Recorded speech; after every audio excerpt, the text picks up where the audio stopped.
HBO's new Yacht Rock, a documentary, is stirring up conversations about what defines the genre and raising a few eyebrows along the way. Typically, when the term yacht rock is mentioned, names like Jimmy Buffett come to mind, evoking breezy, feel-good songs fit for boat docks and sunny beaches. But Steely Dan? For fans and musicians, their music belongs in an entirely different realm. While some of their later tracks may share a polished production style with other acts associated with yacht rock, Steely Dan's body of work is far more varied, innovative, and frankly, on another level musically. Director Garrett Price seemed to touch a nerve when he reached out to Steely Dan frontman Donald Fagen to discuss the band's inclusion in the film. The exchange, now infamous among fans, was anything but cordial. After Price asked if Fagen would talk about their connection to the genre, Fagen responded with his signature dry wit. "And what genre is that?" he asked. When Price hesitantly answered, "Yacht rock," Fagen fired back, "Oh, yacht rock. Well, I tell you what, why don't you go F yourself?" While the response might seem harsh, it reflects a deeper issue for fans and musicians who admire Steely Dan. Their music doesn't fit neatly in any genre box.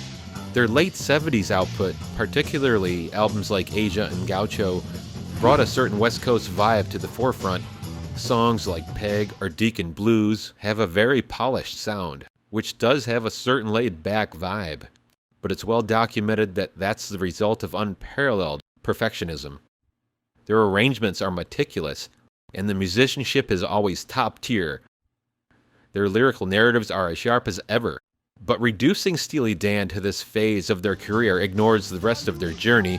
Their early albums, including Can't Buy a Thrill, Countdown to Ecstasy, were steeped in East Coast jazz rock energy, with tracks like Reelin' in the Years, Do It Again, and so many others, blending stoner rock vibes with razor-sharp guitar solos by some of the best guitar players ever. Yacht rock. Okay, where's my fucking yacht? I played on all those records.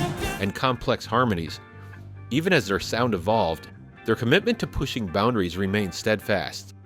The band was as much at home exploring funky grooves on tracks like Josie as they were diving into esoteric jazz-inspired compositions like Asia. What set Steely Dan apart wasn't just their sound, but the way they defied labels entirely. To call them yacht rock is to overlook the sheer depth of their catalog and the richness of their artistry. Michael McDonald lent his signature harmonies to some of their most memorable tracks, and their smooth production might share a kinship with the likes of Kenny Loggins or Toto, another great band, but no one else in the genre, or any genre, combined jazz-style arrangements with rock, funk, and pop so seamlessly or with such precision. For those who know Steely Dan well, their music demands and rewards attention. The deeper you listen, the more you uncover layers of complexity and innovation that few bands of their time or any time can match. What might seem like polished, easy listening background music at first transforms into something far more profound when examined closely. The documentary, which features acts like Michael McDonald-era Doobie Brothers, Christopher Cross, and David Pack from Ambrosia, still promises to be a nostalgic and fun exploration of the yacht rock era. The trailer teases a release of November 29th. We will leave a link in the description.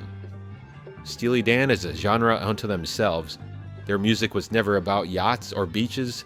It's music that engages the mind as much as the soul, rooted in jazz theory, rock experimentation, and lyrical wit. Their legacy stands apart, untethered to any one style or movement. Fagen's curt response to Price may seem pointed, but for those who truly understand the band's artistry, it's entirely fitting.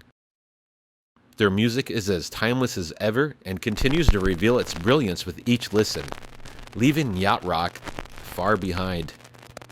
That'll do it for now. We thank you for watching Rock Buzz.